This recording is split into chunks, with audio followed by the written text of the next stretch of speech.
Jai Shambhu, Jai Shiva. This is Basveshwar Kadgaonkar, and you all of watching my YouTube channel Speak English with BK. Friends, how are you? I hope all of you guys are fine. May I write? Okay. Welcome back to my channel Speak English with BK. Friends, today we are going to discussing very interesting spiritual topic, that is Char Dhams.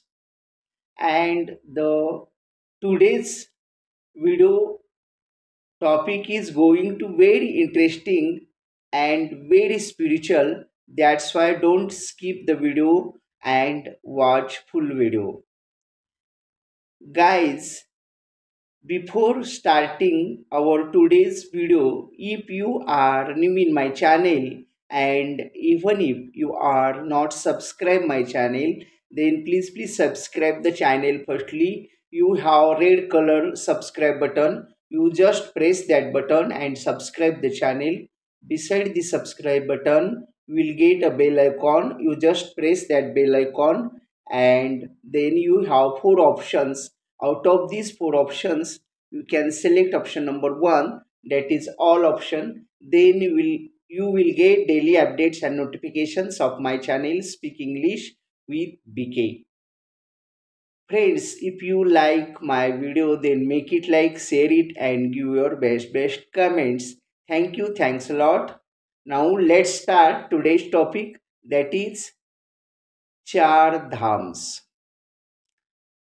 मित्रांनो, आजच्या video लेक्चरचा विषय आहे चार धाम. परंतु व्हिडिओला सुरुवात करण्यापूर्वी बुद्धीची देवता गणेशजी आणि देवादिदेव महादेवजी यांना त्रिवार वंदन करून आपण आजच्या व्हिडिओ लेक्चरला सुरुवात करणार आहोत. ओम गणपते नमः. ओम गणपते नमः. ओम गणपते नमः. ओम नमः शिवाय. ओम नमः शिवाय. ओम नमः शिवाय. मित्रांनो, देवादिदेव महादेवजी आणि बुद्धीची देवता किंवा विघ्नहर्ता गणेशजी यांचा आशीर्वाद घेऊन आपण आजचा व्हिडिओ लेक्चर सुरुवात करूयात. आजच्या व्हिडिओ लेक्चरमध्ये आपण 4 धाम्स इन इंडिया, आपल्या भारतामधले 4 धाम किंवा 4 हे जे हिंदू धर्माचे 4 पवित्र असे तीर्थक्षेत्र किंवा 4 धाम कोणते हे पाहणार आहोत. पहिलं धाम आहे, first dham is Badrinath in Uttarakhand. First dham is Badrinath in Uttarakhand. Second dham is Jagannathpuri, Orissa. Third dham is Dwarka in Gujarat. And fourth dham is Rameswaram in Tamil Nadu. तर अशा प्रकारे 4 धाम आहेत. पहिलं धाम कुठलं आहे, तर बद्रीनाथ, उत्तराखंडमध्ये जे बद्रीनाथ आहे ते पहिलं धाम आहे. दुसरं धाम जगन्नाथपुरी, ओरिसा. तिसरं धाम गुजरातमध्ये द्वारका. आणि चौथं धाम आहे रामेश्वरम, कुठं, तामिळनाडूमध्ये. तर असं म्हटलं जाते की जीवनात हिंदू धर्मीयासाठी विशेषतः हे 4 धाम यात्रा जर केली तर आपणाला कैलास किंवा मोक्ष मिळतो. म्हणून प्रत्येक हिंदू धर्मीयाची इच्छा असते की जीवनात येऊन एकदा तरी ह्या 4 धामची यात्रा करायला हवी. शिवाय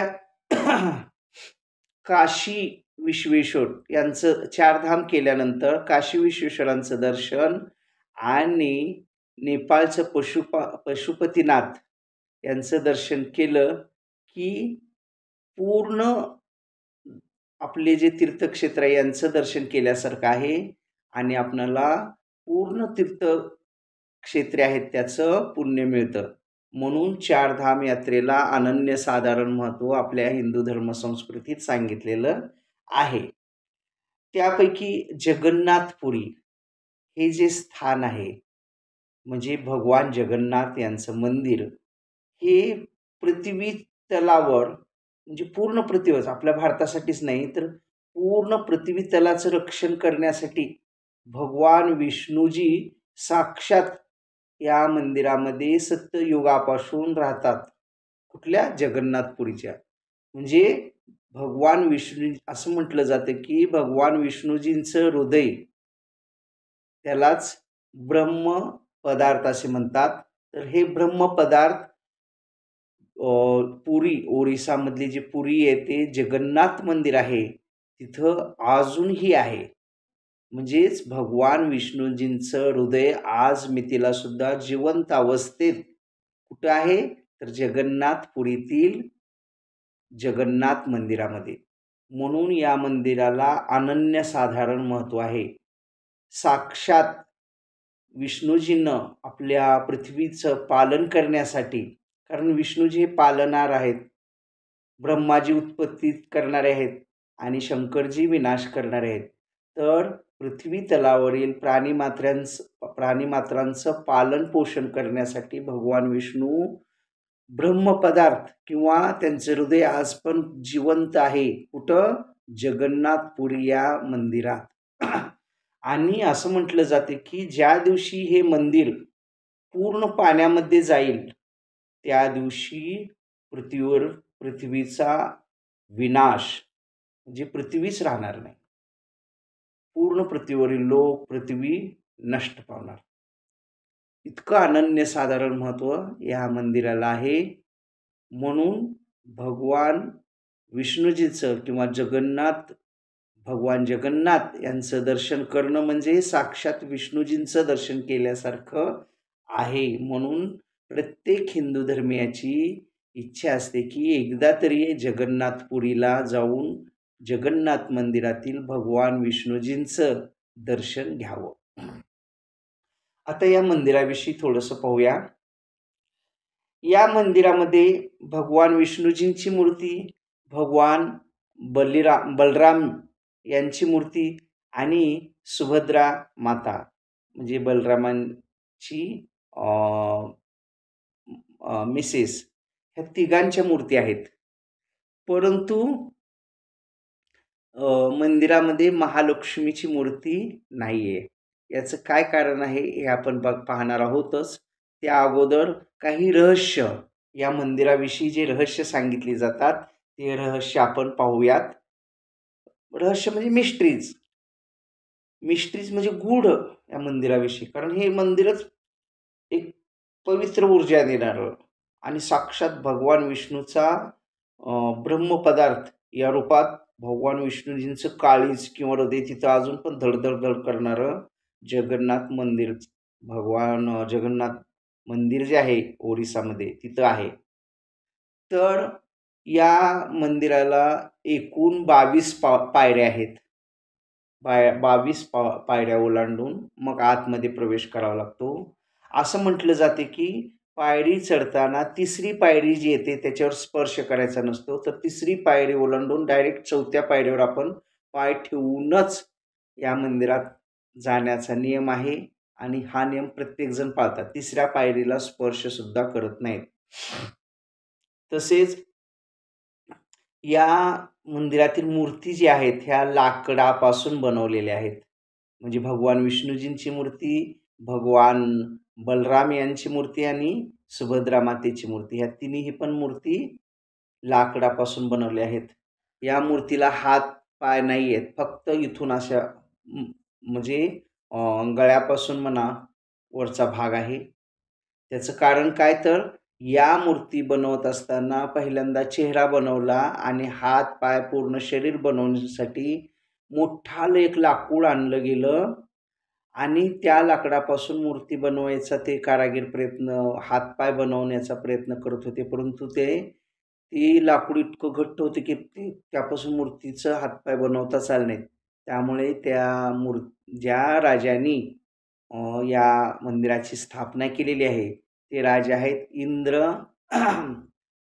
इंद्रधुम्न म्हणून. तर त्यांनी मग तसेच नुसते बिना हातापायाच्या मूर्तीची स्थापना करून ते ब्रह्मपदार्थ म्हणजेच विष्णूजींचं काळीज जे आज पण असं धड-धड, धड-धड करतंय, ते काळीज किंवा तो धातू ब्रह्मपदार्थ त्या मूर्तीमध्ये स्थापन केलेला आहे. ब्रह्मपदार्थ ही एक जिवंत ऊर्जा आहे. म्हणजेच विष्णूजीचं काळीज आहे ते. विष्णूजींचं शरीर जरी संपुष्टात आलेलं असलं, तर विष्णूजींचं काळीज किंवा विष्णूजींचं हृदय आज मितीला सुद्धा सत्ययुगापासून ते आज तागायत जिवंत अवस्थेत आहे. त्याचं कारण काय तर सत्ययुगामध्ये हे मंदिर स्थापलेलं आहे. म्हणजे 5,000 वर्षापूर्वी जगन्नाथ मंदिराची स्थापना झालेली आहे. अगदी पुरातन मंदिर आहे.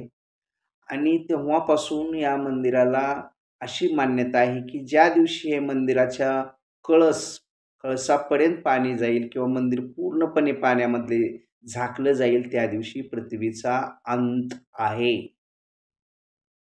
या मंदिरावर अखंड एक झेंडा, हिंदू ध्वजपताका लहरत असते किंवा ध्वज लहरत असतो. हा ध्वज दररोजच्या दररोज बदलला जातो आणि असं म्हटलं जाते, की ज्या दिवशी ध्वज बदलण्याचा विसरला, समजा चुकून राहिला, तर त्यानंतर पुढील 12 वर्ष मंदिर बंद अवस्थेत ठेवलं जातं, असा दंडक आहे. आणि प्रत्येक 12 वर्षांनी इथल्या मूर्ती ज्या आहेत, भगवान जगन्नाथाची असेल, भगवान बलरामांची असेल किंवा सुभद्रा मातेची असेल, ह्या बदलल्या जातात आणि ह्या बदलण्याचा विधी ज्या दिवशी चालू असतो, त्या दिवशी पूर्ण शहरातली, पुरी शहरातील लाईट बंद केलेली असते आणि ते ब्रह्मपदार्थ जो मूर्तीमध्ये स्थापन करतात, त्या पुजाऱ्याच्या डोळ्याला अशी पट्टी बांधलेली असते आणि ब्रह्मपदार्थ असा एक हार्ट आकाराचा, म्हणजे डाव्या हाताची जर मूठ वळली आणि असं केलं तर हार्ट, हृदय, हे कशाचं चिन्ह आहे? हृदयाचं. तसं ते ब्रह्मपदार्थ आहे. ब्रह्मपदार्थ म्हणजे सप्तधातू पासून बनवलेले एक असं, त्यामध्ये असं फट असं सारखं एक प्रकारचं व्हायब्रेशन येत असतं आणि त्यालाच ब्रह्मपदार्थ म्हटलेलं आहे किंवा विष्णूजींचं हृदय म्हटलेलं आहे. आणि प्रत्येक वर्षी भगवानांची यात्रा होत असते. त्यामध्ये जगन्नाथ यात्रामध्ये जर जगन्नाथांची मिरवणूक रथयात्रा असते, तर त्या रथातून काढली जाते. त्यावेळेला प्रचंड गर्दी, प्रचंड भाविक तिथे जमतात. कारण साक्षात विष्णूजींचं दर्शन घ्यायला मिळतं म्हणून प्रत्येकांना तिथं त्या यात्रेमध्ये सहभाग घ्यायचा असतो किंवा त्यामुळं खूप गर्दी होते आणि जगन्नाथांची रथयात्रा काढली जाते. तर विष्णूजींचं हृदय आता. तर ज्या वेळेला अ, महाभारतामध्ये पांडव-कौरवांचं युद्ध संपुष्टात आलं, म्हणजे संपलं. 18 दिवस युद्ध चाललेलं आहे महाभारतामध्ये कौरव आणि पांडवांचं. आणि त्या युद्धामध्ये अधर्मी जे होते कौरव, यांचा विनाश झालेला आहे. सर्व कौरव मरून गेलेले आहेत आणि पांडवांचा जय झालेला आहे. कारण पांडवांनी खूप युद्ध टाळण्यासाठी हे प्रयत्न केला होता. अगदी 5 गावं आम्हाला दिली तरी बास आहेत असं म्हटले होते. परंतु दुर्योधन हा सुईच्या टोकावर बसेल एवढं सुद्धा तुम्हाला जमीन किंवा काही देणार नाही, अशी आडमुठेपणाची दुर्योधनाची भूमिका. आणि तो सत्तेवर असलेला आंधळा धृतराष्ट्र, दुर्योधनाचे वडील, आंधळे तर होतेच होते, परंतु बुद्धीने बी आंधळा, म्हणजे पुत्रमोह इतका होता त्यांना, की त्यांनी पण असं मुलाला समजावून सांगितलं की या पांडवांना 5 गावे द्या, म्हणजे युद्ध होणार नाही, तुम्ही बी आनंदात राहावा आणि आपल्या भावाची बी मुलं आनंदात राहतील. असा विचार त्यांनी कधीच केला नाही. फक्त पुत्रप्रेम केलं. त्यामुळे अति पुत्रप्रेमामुळे किंवा दुसऱ्याचं हिरावून घेतल्यामुळे त्याच्या पूर्ण कुलाचा नाश झालेला आहे. कारण त्याने अधर्माने वागले ना. आणि यदा यदा हि धर्मस्य ग्लानिर्भवन्तु भारता, ज्या ज्या वेळेला धर्माला ग्लानी येते त्यावेळेला परमेश्वर विष्णू पृथ्वी तलावर येऊन त्या दुष्टांचा, अधर्मीयांचा नाश करत असतात. आणि अ, त्या पद्धतीनं कौरवांचा पूर्ण नाश झालेला आहे. त्यावेळेला गांधारी माता श्रीकृष्णाजवळ आलेली आहे आणि गांधारीला प्रचंड राग आलेला आहे. गांधारी माता ही कौरवांची आई आणि ती सती पतिव्रता होती. कारण नवरा आंधळा आहे म्हणून तिनं लग्न झाल्यावर नवरा आंधळा हे कळल्या कळल्या आपल्या पण डोळ्याला पट्टी बांधली होती. जर माझे मिस्टरच हे जग पाहणार नसतील तर मग मी कशाला पाहू, म्हणून त्यांनी पूर्ण आपल्या डोळ्याला पट्टी बांधून घेतलेली होती. आणि त्या ज्या 7 पतिव्रता आहेत त्यातल्या एक अतिशय पतिव्रता किंवा पतीवर प्रेम करणाऱ्या, पती आज्ञा पाळणाऱ्या, पती सेवेत लीन राहणाऱ्या अशा पतिव्रता होत्या. त्यामुळे त्यांच्यामध्ये भरपूर अशी पॉवर होती. त्यांच्या प्रत्येक बोलण्याचा जर त्यांनी आशीर्वाद दिला तर तो फळास येत होता. त्यांनी शाप दिला तर तो सुद्धा फळास येत होता. अशी त्यांची वाचासिद्धी होती. कारण अशा प्रकारचे जे सात्विक लोक असते त्यांच्या मुखातून येणारा प्रत्येक आशीर्वाद असो किंवा शाप असो हा फलित होत असतो. तर त्यांनी श्रीकृष्णांना शाप दिला. कारण त्यांना राग आलता की आमचा सगळ्या कुळाचाच नाश केलास श्रीकृष्णाने. मी दुर्योधनाला अमरत्व द्यायचं ठरवलं होतं. तरी त्यात ते तू विघ्न आणलंस असं श्रीकृष्ण. कारण तिनं सांगितलं होतं की सगळे कौरव युद्धात मारायला लागले. त्यावेळेला तिनं दुर्योधनाला सांगितलं होतं की दुर्योधन मी तुला अमरत्व देणार आहे. परंतु तू पूर्ण नग्न अवस्थेत यायचंय माझ्याकडं. मग मी माझ्या डोळ्यावरची पट्टी काढेन आणि पूर्ण तुझ्या शरीराला म्हणजे पूर्ण शरीराला जी माझी दृष्टी जाईल तो भाग सगळा अमर होणार. मग त्या आईच्या आज्ञेप्रमाणे तो पहिल्यांदा तर जायला लाजत असतो. परंतु आई म्हणते, "मी आई आहे तुझी आणि तुला कितीही केलं तर माझं लेकरू आहेस. त्यामुळं काही हरकत नाही" म्हणते. मग त्या पद्धतीनं दुर्योधन पूर्ण नग्न होऊन आईकडे जात असतो. वाटेत श्रीकृष्ण बसलेला असतो. श्रीकृष्णाने फुलाची एक लंगोट तयार केलेली असते आणि तो अडवतो आणि म्हणतो, "कुठं चाललास?" तर आई असं-असं.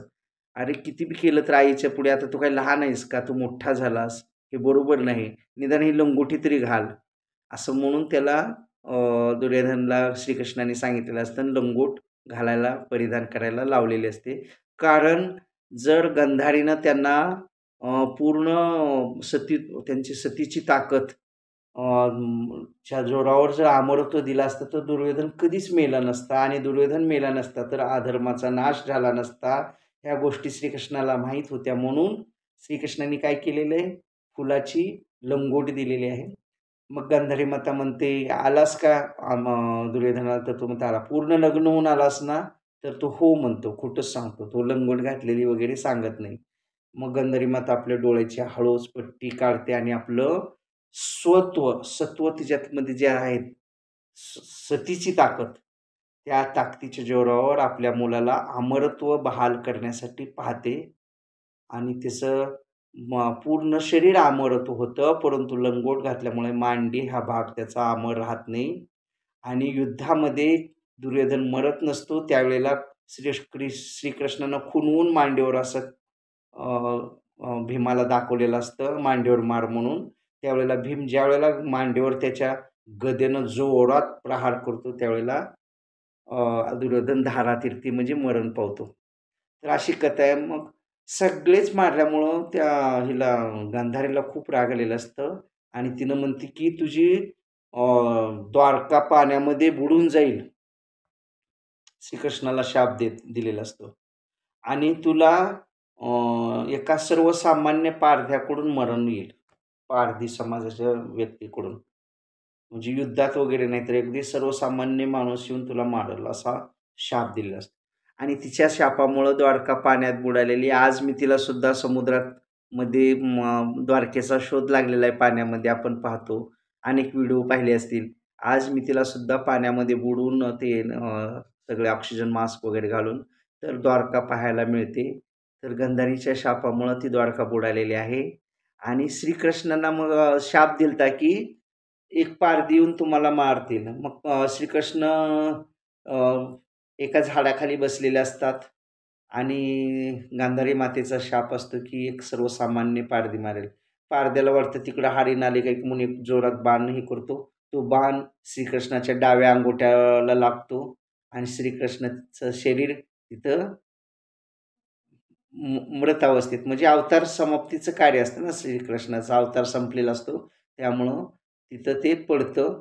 मग ही गोष्ट अर्जुनाला कळते, की श्रीकृष्ण वारलेले आहेत किंवा श्रीकृष्णांचं जीवन संपलेलं आहे. मग अर्जुन पळत-पळत येतात. मग त्यांच्या अंत्यविधीची सगळी तयारी केली जाते. श्रीकृष्णाला अग्नी दिला जातो अं अंत्यविधी केल्यावर. परंतु चमत्कार काय होतो, पूर्ण शरीर जळतं आणि हृदय जे आहे, ते अज्ञात असं बाहेर असं एक प्रकारची ज्योतच्या रूपानं बाहेर, बाहेर, बाहेर, बाहेर यायला लागतं. हे अर्जुनाने पाहिलं. अर्जुनाने हे काय म्हणून हातात घेतलं तर एक हृदयासारखा भाग असा फाड, फाड, फाड, फाड, फाड करत असं व्हायब्रेट करणारी एक पिशवी असते ना, तसं असं हलत होता. मग आता काय करावं? शरीर तर पूर्ण जळलेलं आहे आणि हे भाग वर आलेला आहे ज्योत असल्यासारखा. मग त्यांनी काय केलेलं आहे, तो व्हायब्रेट करणारा जो हृदयाचा भाग आहे, एका लाकडावर ठेवलेला आहे मोठ्याशा आणि पाण्यामध्ये सोडून दिलेलं आहे. मग ते पाणी वाहत, वाहत, वाहत, वाहत ओरिसा, जगन्नाथपुरी जिथं आहे मंदिर आज तिथं ओरिसाच्या नदीत वाहत आलेलं आहे. मग तिथं सुब्रा जातीचे काही लोक होते, सुब्राजन म्हणून. तर त्या जातीतले एक अ, विश विश्ववासू म्हणून नावाचा ग्रस्त आहे. त्याला हे हृदय सापडलेलं आहे. मग ते त्याने हातात घेतलं तर चमचम चमकालेलं एक दिव्य, आता श्रीकृष्णाचं हृदय ते. एक दिव्य पदार्थ समजून त्याने आणलेला आहे. तर त्यांनी त्याच्या नीलमाधव म्हणून त्यांचे पूजन त्यांनी दररोज चालू केलेलं आहे. आणि एक अमूल्य असं रत्न आहे की काय असं त्यांना वाटतं ना, परमेश्वराची मूर्ती आहे. आपण जर आपल्या जवळ ठेवली तर कोणीतरी चोरीला नेईल म्हणून त्यांनी एका लांब जंगलात त्याला मंदिर बनवून तिथं ते ठेवलेली असते आणि दररोज तिथं जाऊन त्याचे पूजन करत असतात नीलमाधव या स्वरूपात. मग ही गोष्ट तिथल्या राजाला कळते आणि अ, मालवा देशीचा राजा जो असतो त्याचं नाव इंद्रद्युम्न. मग ते इंद्रद्युम्न तिथं येतात आणि म्हणतात, की "इथं जी मूर्ती तू आणलेली आहेस त्याचं आपण एक मोठं मंदिर बांधूयात आणि मग सगळ्यांनाच त्याचं दर्शन होईल." आणि त्या जो हे होता विश्ववासू त्याला भरपूर धनधान्य देऊन त्याला समाधान केलेलं आहे राजाने आणि ते नीलमाधव म्हणजेच अ, ब्रह्मपदार्थ किंवा नीलमाधव किंवा विष्णूजींचं हृदय त्यांनी आणून त्याची स्थापना करायचं ठरवलेलं आहे. मंदिर बांधलेलं आहे आणि त्या मंदिरामध्ये त्यांना स्वप्न पडलं, की या नील ब्रह्मपदार्थ किंवा विष्णूजींचं हे जे नील माधव स्वरूप आहे, हे दगडाच्या मूर्तीत स्थापन करू नकोस, तर लाकडाच्या मूर्तीमध्ये कर. असं स्वप्न पडल्यावर त्यांनी लाकडाच्या मूर्ती बनवण्याचं काम एका कारागिराला दिलेलं आहे. परंतु ते त्यांनी फक्त ते चेहऱ्याचेच भाग बनवले आणि अ, हात-पाय बनवायचा प्रयत्न केला, परंतु ते लाकडापासून हात-पाय बनले नाहीत. मग त्यांना स्वप्नदृष्टी झाली, की आहे त्या चेहऱ्याच्या रूपातच ते मूर्तीची स्थापना कर आणि लक्ष्मीची मूर्ती जी आहे, त्याचं मंदिर थोड्या अंतरावर कर. असं स्वप्नद्रष्टांत झाल्यामुळं लक्ष्मीचं मूर्ती थोड्या अंतरावर मंदिर बांधलं आणि हे तिघांचं जगन्नाथपुरीमध्ये ज्या 3 मूर्ती आहेत, त्यामध्ये अ, भगवान विष्णू म्हणजे जगन्नाथ रूपानं आहेत. जगन्नाथ म्हणजे जगाचे स्वामी किंवा जगाचे नाथ. पूर्ण जगावर ज्यांची सत्ता चालते, त्यांच्या आज्ञेविना झाडाचं पानसुद्धा हललं जात नाही. असे जगन्नाथ आणि भगवान जगन्नाथ तसेच भगवान अ, वासुदेव हे अ, भगवान जगन्नाथ अ, तसेच सुभद्रा आणि हे अं, कृष्णाचे भाऊ वासुदेव. एक मिनिटं. अ, त्यांनी भगवान जगन्नाथ, भगवान अ, बलरामजी आणि अ, सुभद्रा या तिघांची मूर्ती तिथं स्थापून त्यामध्ये हे ब्रह्मपदार्थाची स्थापना केलेली आहे. कुणी? तर राजा इंद्रद्युम्न याने. आणि तेव्हापासून म्हणजे अगदी सत्ययुगापासून हे मंदिर अस्तित्वात आहे. जवळ-जवळ 5,000 वर्षापूर्वीपासून हे मंदिर अस्तित्वामध्ये आहे. आता इथं लक्ष्मी मातेचं का मंदिर नाही? किंवा लक्ष्मी माता त्यांच्यासोबत का नाही? याची एक कथा अशी सांगितली जाते, की एकदा विष्णू आणि लक्ष्मी बसलेले होते आणि लक्ष्मी माता म्हणते, की माझं उद्या व्रत आहे आणि मी देशामधील जे गोरगरीब आहेत किंवा सगळीकडे म्हणजे फिरून येते म्हणून. आणि त्या पद्धतीनं त्यांनी फिरायला गेलेत. पहिल्यांदाच त्यांना घर एका शूद्र महिलेचं लागलेलं. शूद्र किंवा चांडाळ महिलेचं. चांडाळ म्हणजे असं अ, वाईट कर्म करणारे समाजामध्ये अशी जी स्त्री आहे तिचं घर लागलेलं आहे. परंतु पहिलं घर म्हणून ती तिथं आतमध्ये डोकावून पाहिलं तर ती चांडाळ स्त्री आतमध्ये भगवान विष्णूंचे पूजन करत असते. म्हणजे भक्तीत लीन असते. परंतु चांडाळ जातीची असते. मग ती तिथं जाते. मग तिनं लक्ष्मीला आतमध्ये बोलवून घेऊन तिला जेवण वगैरे घरात येऊन आदरातिथ्य करते ती चांडाळ महिला. लक्ष्मी खुश होते, तिला आशीर्वाद देते आणि निघून पुन्हा परत येते. मग ही गोष्ट बलराम यांना कळते. बलराम म्हणतात, की लक्ष्मी माता म्हणजे वहिनी त्या चांडाळ स्त्रीच्या घरी गेलेल्या आहेत आणि ही गोष्ट मला आवडली नाही. त्यामुळं एकतर वहिनी तर राहतील किंवा मी तर राहील इथं. असं आट्याने विष्णूजींना टाकलेले आहे. परंतु भावाचा शब्द मोडता येईना म्हणून त्यांनी मग लक्ष्मीला आपल्यापासून निघून जा असा सांगितलेलं आहे. मग लक्ष्मी त्या पद्धतीनं त्यांच्यापासून दूर झालेली आहे. परंतु लक्ष्मी जाताना नाराज झालेली आहे आणि लक्ष्मीच गेल्यामुळं पूर्ण कसं वैभव जातं किंवा म्हणजे एखाद्याची स्त्री घरातली जर गेली, तर त्याचं कसं वैभव जातं, कारण स्त्री ही साक्षात लक्ष्मी असते. तसं लक्ष्मी मातेला त्यांनी हाकलून दिल्यामुळं भावाचं ऐकून मग त्यामुळं लक्ष्मीला प्रचंड राग आलेला आहे. मग लक्ष्मी माता निघून दुसरीकडे निघून जाऊन स्वतः एका घर स्थापन करून तिथं राहिलेली आहे. आणि लक्ष्मी माता गेल्यावर मग लक्ष्मी मातेनं काय केलेलं आहे, की तिथलं जे धनद्रव्य आहे, सगळं आहे ते 7 वेताळाला तिनं बोलवून घेतलेलं आहे योगमायेनं आणि श्रीकृष्ण म्हणजे विष्णू जगन्नाथ आणि बलराम यांना घरात तिथले जे लोक आहेत त्या सगळ्यांना निद्रा देवीला सांगितले, की ह्यांना पूर्ण गाढ झोप येऊ दे आणि सगळं त्यांचं धनद्रव्य, अन्नाचे कोठार हे सगळं, सगळं, सगळं धुवून आणलेलं आहे. काही ठेवलेलं नाही. आणि मग असं जगन्नाथ उठलेले सकाळी तर कुठं काहीच दिसेना. त्यांच्या खालचा जो सुवर्ण पलंग होता तो लाकडाचा झालेला आहे. सुवर्ण पलंग वगैरे सगळं उचलून आणलं लक्ष्मीनी. म्हणजे लक्ष्मी जर रागावली तर माणसाला कसं राजाचा रंक बनवते बघा, याचं उदाहरण. आता हे जगाचे स्वामी होते जगन्नाथ, परंतु त्यांनी त्यांच्या बायकोला म्हणजे लक्ष्मी मातेला हाकलल्यामुळं त्यांना आज अन्न दशा झालेल्या, झोपायला पलंग मिळालं नाही, काय नाही. बलरामाची पण सकाळात मग भूक लागल्यावर ते अन्नधान्याच्या कोठारात गेले तर तिथं एक चिमूटभर सुद्धा अन्न नव्हतं. सगळं लक्ष्मी मातेनं तिकडं नेलेलं होतं त्या वेताळांच्या मार्फत. त्यामुळं ते अगदी भुकेजलेले आहेत. मग शेवटी त्यांना 1-2 दिवस झाल्यानंतर पण कंट्रोल होईना म्हणून त्यांनी एका गरीब ब्राह्मणाचा वेश घेऊन दोघंजण गावोगाव हिंडायला लागलेत. परंतु लक्ष्मी मातेनं असं सरस्वती मातेला केलतं आज्ञा दिलती, की यांना कुणीही दानधर्म सुद्धा करायचा नाही. त्याप्रमाणे ते गावोगाव हिंडत आहेत. कुणीही त्यांना हाकलून देत आहेत कुणीही त्यांना. एका ब्राह्मण स्त्रीला त्यांची माया आली आणि काहीतरी दान द्यावं म्हणून त्यांनी असं तांदळाची शीतं त्यांच्या झोळीत सोडायला लागली, की तांदूळ वरच्यावर उडून गेलेले आहेत. लक्ष्मी मातेनं माया केलेली आहे. अन्न दशा झालेली आहे.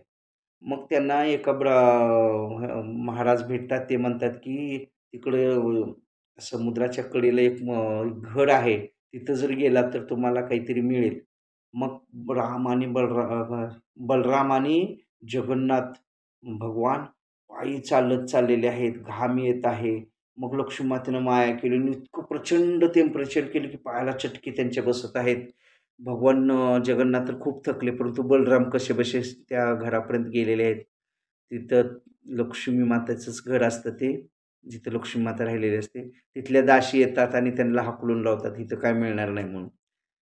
मग तिथून ती निराश होऊन माघारी जातात. मग पुन्हा आणखी वाटेत आल्यावर तो महाराज म्हणतो, "तू तिथंच जा आणि तिथं एक चांडाळ स्त्रीचं" कारण लक्ष्मीनं सांगितलेलं असतं, की लक्ष्मीचं घर आहे म्हणून सांगू नका. तर चांडाळ स्त्रीचं घर आहे म्हणून सांगा. तर ते चांडाळ स्त्रीचं घर आहे आणि तिला तुम्ही याचना करा, तुम्हाला काहीतरी मिळेल. मग आणखी परत भगवान जगन्नाथ आणि बलराम तिथं आलेले आहेत आणि त्या दासींना विनवत आहेत, "तुमची ज्या मालकीण आहेत त्यांना बोलवा." मग लक्ष्मी माता येते. तर तिला विनवणी करतात, "आमचं चुकलं" आणि म्हणून ते मंत्रोच्चार श्रीकृष्ण करतात. त्यावेळेला लक्ष्मी देवीला म्हणजे हे होतं दया येते आणि मग तिनं त्या दासींना विनंती करते, "यांना जेवायला द्या" म्हणून. परंतु बलरामाला वाटतं हे चांडाळ स्त्रीचंच घर आहे. परंतु जगन्नाथाने ओळखलेलं असतं, कारण तो स्वयंपाकातली जी चव असते ती लक्ष्मी मातेच्या हातची चव आणि मग त्यांनी लगेच लक्ष्मी मातेला चुकलं म्हणून क्षमा याचना मागतात. लक्ष्मी देवी पण त्यांना पश्चाताप झालेला बघून माफ करते. मग त्यांनी तिला पूर्ववत येणार आमच्याबरोबर चल म्हणून आग्रह करतात. परंतु लक्ष्मी माता म्हणते, "तुम्ही मला हाकलून दिलेलं आहे. मी आता तुमच्याजवळ नाही राहणार." मग त्यावेळेला समोरच्या मंदिरामध्ये तू येऊन बैस. निदान समोर तरी आमचं असली म्हणजे आमचं ऐश्वर्य परत येईल. नाहीतर आम्ही असे दरिद्री होऊ. मग पुन्हा लक्ष्मी माता "हो, ठीक आहे" म्हणते आणि जगन्नाथ मंदिराच्या बाजूला छोट्या मंदिरामध्ये लक्ष्मी माता आहे आणि ज्या मेन मंदिरामध्ये भगवान जगन्नाथ, बलराम आणि सुभद्रा माता या तिघांच्या मूर्ती आहेत. तर ही कथा होती. म्हणजेच थोडक्यात काय तर घरची स्त्री जी आहे, लक्ष्मी असते, तिला जर दुःख दिलं, हाकलून दिलं, तर घराची कशी दारिद्र्य अवस्था होते किंवा असं आपण बघतो बघा, पहिली बायको सोडून दिली, दुसरीला आपण लग्न केलं वगैरे. तर ती बायको जरी काही कारणानं सोडून दिलेली असेल, तर तिची मनाचे समाधान, तिचं खर्च किंवा तिचं जे काही व्यवस्था पूर्ण करण्याचं काम तिच्या पतीचं असतं. तिचं मन तृप्त केलं पाहिजे. जेणेकरून तिला तिचं राहणं, जेवण-खाणं किंवा तिचा उदरनिर्वाह झाला पाहिजे अशी व्यवस्था केली, तर थोडं बहुत ठीक असतं. नाहीतर ते खूप पाप असतं. कारण एकदा जर स्त्री घरातनं निघून गेली रागानं आणि ती गेल्यानंतर त्या घरातली लक्ष्मी जाते आणि त्याला अन्नदशा त्या होत असते.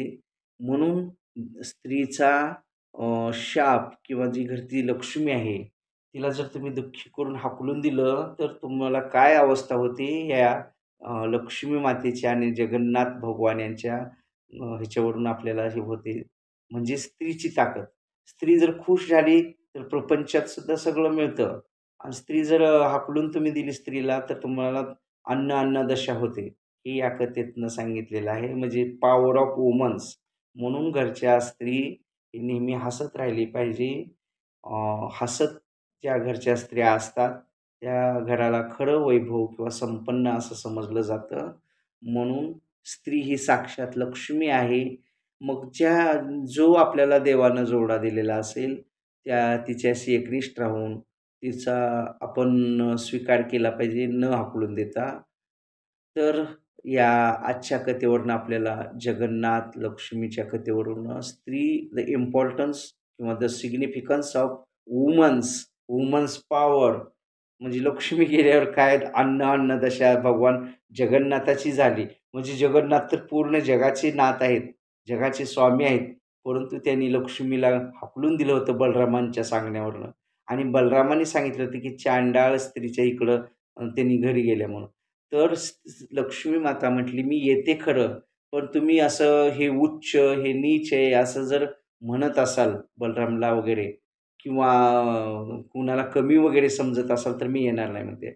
मग लक्ष्मी मातेनं सगळ्यांना समानतेनं पहा म्हणून बलरामांना आदेश दिलेला आहे आणि त्याप्रमाणे लक्ष्मी माता मग परत आलेल्या आहेत. परंतु त्या मूर्तीच्या तिथं श्रीकृष्णाच्या शेजारी नाही तर बाजूला त्यांचं मंदिर आहे. आता श्रीकृष्णाला बाण का लागला? आणखी एक. श्रीकृष्ण ज्यावेळेला द्वापार युगामध्ये त्यांनी सोडला, म्हणजे त्यांचा अवतार संपल्यावर.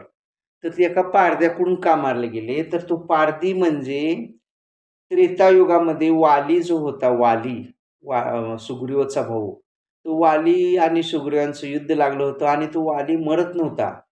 त्यावेळेला रामानी नियम तोडून एक गवताची काडी घेऊन त्याचा बाण त्याच्यात मंत्र फुंकून तो वालीवर असा टाकला होता. म्हणजे कूटनीतीनं, कपटीपणानं मारलं होतं. कारण दोघांचं युद्धात रामाने भाग घ्यायचा नाही असं ठरलं होतं. परंतु रामाने नियम मोडला. कारण वाली हा दुष्ट होता, अधर्मी होता, त्याचा नाश होणं गरजेचं होतं. म्हणून रामाला तो सुग्रीवाला काय आटोक्यात येईना, सुग्रीव त्याचा भाऊ.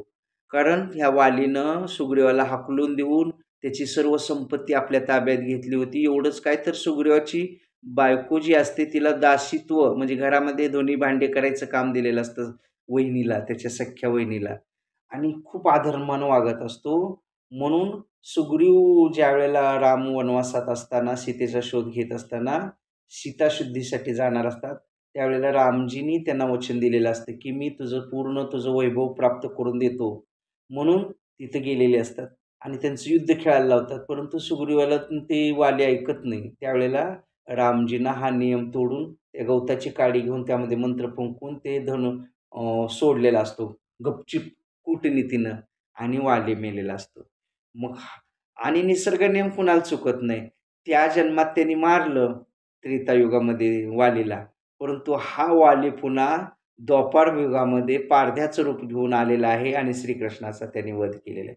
म्हणजे एवढी action as you sow so you रिप. जसं आपण पेरलंय ते उगवणारच. आपली कुठलीही कृती वाया जात नाही. चांगली असो, वाईट असो. या जन्मी नाही जर आपल्याला फेडता आलं तर पुढल्या जन्मी येऊन आपण एखाद्याला या जन्मात मारलेला असेल आणि या जन्मात जर त्याने नाही बदला घेतला तर पुढल्या जन्मी तो आपला दुश्मन होऊन तो आपलं बदला घेत असतो. म्हणजे as you sow so you reap. जे आपण पेराल ते उगवणं किंवा when there is a action there is always an opposite reaction. Newton's third law of motion.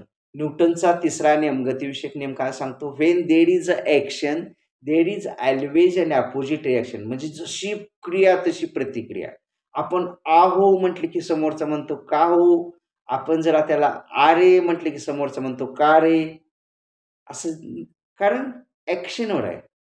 आणि आपण जे बोलतो हे आपण बोलतो किंवा आपली कृती हे याचं चित्रीकरण चालू असतं, रेकॉर्डिंग चालू असतं नेहमी. भगवानाची, ब्रह्मांडाची रेकॉर्डिंग आहे हेवनची. ती कधीही बंद नसते. आपली रेकॉर्डिंग एका वेळेस मोबाईलची चार्जिंग संपल्यावर बंद होते. परंतु ती रेकॉर्ड होतं आणि त्याचं उचित समय येताना त्याचं फळ मिळतं. म्हणून कुणालाही आपण दुखावलं नाही पाहिजे. कुणाला नाही त्रास दिला पाहिजे. कुणाला मनाला नाही वेदना केल्या पाहिजेत. कारण त्या फिरून पुन्हा आपल्याला भोगायला लागतात. तर अशा रीतीनं आपण जगन्नाथपुरी हे जे धाम आहे, याविषयी आज आपण स्टडी केलेला आहे. I hope all of you guys understand this topic very well. And even if there is any type of difficulty, any type of conclusion about this topic, then please contact me, or you just put your difficulty in comment box. I will try to sort out your difficulty 101%. And guys, if you likes my video, then make it like, share it, and give your best comments. Thank you, thanks a lot. And guys, lastly, I requesting, if you are new in my channel and even if you are not subscribe my channel, then please subscribe my channel. Then you will get daily updates and notifications of my channel Speak English with BK. Okay, so guys, we stop here. Lastly, have a nice day. Keep smiling forever. Thank you. Thanks a lot. जय शंभू, जय शिवा.